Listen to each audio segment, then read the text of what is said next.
like and subscribe. Check out my Patreon memberships. It's music time with Nick. Hey, everybody. That got flowery at the end there.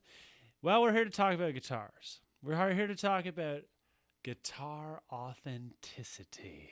What does it even mean? I think that in the world of rock, it means quite a lot. I think for a lot of genres, it actually means a lot. The type of guitar that you are performing and playing with. And hey, we are talking a lot about rock music on this channel, so we have to think about things like authenticity. What is authenticity? Why does it matter? What? Well, in the art world, see this Andy Warhol here that I have? It's worth a bazillion. No, it's not worth anything. The Marlena Diptych, I think it's called. It's worth nothing because it's just a print, right? But if it was the real one, it'd be worth millions. I wouldn't have to make YouTube videos anymore. No, you know I'd make YouTube videos. But it's interesting because if I had the real one, it would serve the same function. I mean, it'd be bigger, right? But if I had the same painting, but it was real, it would serve the same function, right? So why is authenticity a big deal? Well, apparently it is a big deal, right? And it's difficult to even really think about why or what it is that makes things valuable or not valuable. Now, you may notice that I am playing this guy here. And look at this. Here's some authenticity for you. It says Les Paul on it. All right. Oh, it's a Les Paul of some variety. Well, this guitar is, at the time that I bought it, was the cheapest guitar that I could possibly find that was new. And it's great. I love playing this guitar. Okay. But I think we must say that, if I was playing your wedding, or if I was at a very prestigious institution teaching you, you might be thinking like, I don't know if this guy knows what he's talking about. That's because I know from all the gear reviews I've been watching that that's the cheapest guitar. It plays on our minds. But I wanted to tell you, and this relates directly to Epiphone type guitars, is that this little anecdote. I was at Buddy Guy's Blues Bar in Chicago. I forget the specific name of it, but anyway, it was owned by Buddy Guy, and I was so excited to be there. Because Buddy Guy is my absolute. I just love him. I love everything that he does, and so I saw there's this guy performing there, and I was like, oh, it's a great sound. And so I was like, oh, I wonder what guitar he's playing, because I'm that guy, right? And so I go and check it out. I'm like, oh my goodness, he's playing like basically like a $500 Epiphone guitar. It sounds amazing. Oh my goodness. And that's when it like sort of like in my mind I went, "Oh wow, this is like kind of an interesting little flex almost, right?"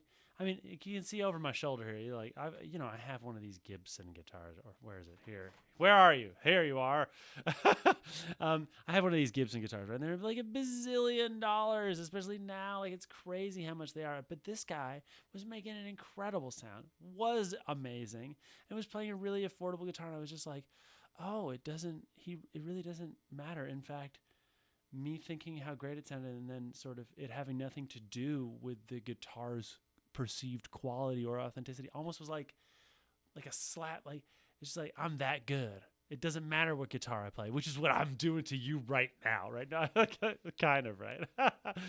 But it also reminds me of another story, just to give you an idea of how this authenticity thing plagues the world of, not just blues and rock. But for instance, I was taking classical guitar lessons, and I show up with my new classical guitar. I'm like, yeah, this thing's really cool. I really like this guitar. And then my classical guitar teacher's like, oh, I wish you had asked me first. I would have told you where to get a really good one that's handmade, or like whatever. Like mine wasn't a good classical guitar because he's not the one who told me where to get it, right? Like it really matters. Or like if someone's playing jazz, we expect to see some sort of semi-hollow something, or like some sort of very aged Telecaster, or trying to do an Ed Bickert thing or whatever, right? Like these things really do matter. So let's not pretend that it doesn't matter, okay? So okay, first things first. You're thinking like we're doing this as like this is kind of part of my rock guitar course, incidentally, right? We're thinking about this in terms of rock guitar. Why does this matter? Well, I think my lesson is this: you have to think the guitar is cool. That's pretty much all that matters with regard to rock authenticity, okay? Because obviously we're not talking about valuable works of art like this. The thing that matters the most about it is that it's lending you confidence to perform, that you can trust the instrument, and that you think it is authentically you, right? So don't be afraid to have your influences. Like if you think that Jimi Hendrix looks cool, get the Strat. Do it. Get the Strat, okay? Do it. Just give into it. Be a fan out, look up your favorite guitar player, and figure it out, okay? And go and find the one that you think it looks cool, or the one that makes you look the coolest. Whoa. What is he talking about? Well, okay, like for instance, here's one of my guitars. This is my favorite to play of late. Is Flying V. Okay, I like playing the Flying V because it looks, I'm a big guy, and I'm used to seeing pictures of like Albert King playing a V, and I'm like, yes, look at this big, distinguished individual playing a Flying V. He looks good, Whereas like a Les Paul looks a little small on me. This is taking up a lot of space. Now the other thing about it is that it's the lightest guitar. This is the lightest guitar I have, and if you didn't notice already, or you didn't hear in my other videos, I have some shoulder issues, so I want to play the lightest guitar. So that's why I play this one. I play this one for those reasons. Okay, it's a good size for me. It also looks like I'm gonna do some maybe like rockin' or silly or something, which if you've listened to this, you kind of gather that that's what I'm about, right? Like, come on. All right. So anyways, so I love playing this one, and it looks cool. It's got gold on it and all that stuff. So people kind of think that I maybe spend some money on it. They maybe trust me or whatever. Okay, so why do I have this guitar then? Maybe is the question. If I'm making all these pronouncements, why don't I go and sell this guitar? Why did I even get this guitar in the first place? Well, I got this guitar in the first place because I'm one of these, like, to use a wrestling term, mark people that thought that I had to have a Gibson guitar in order to really show the world that I could play guitar and that what I was doing on the guitar was very serious, very important, when really all it means that I had enough money in my bank account one week. It doesn't mean anything. But like I said, it kind of does mean something, right?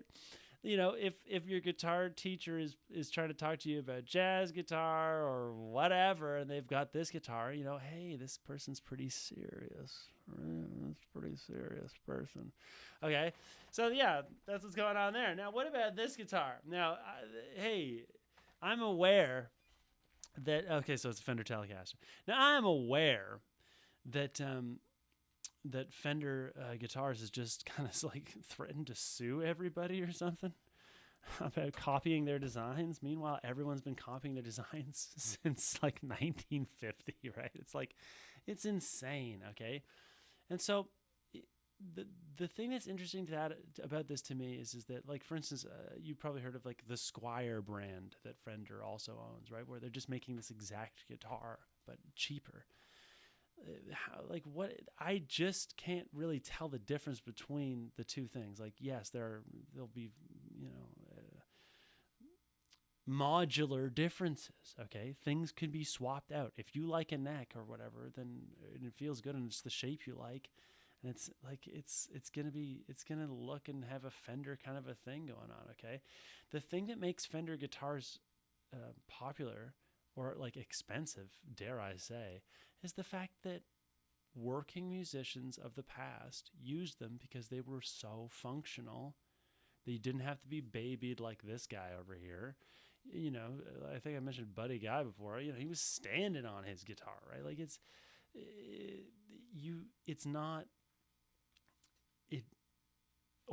So when I say modular, I'm saying like if my neck broke, I could just replace the neck. I didn't have to buy a whole new guitar. That's why these guitars got popular, is because they were functional. And so that's why the Fender brand was able to charge more and more money for these things, and now are apparently suing the entire universe because they want more money, because they kind of like, dare I say, like pointed out that their own business model kind of doesn't make any sense, dare I say.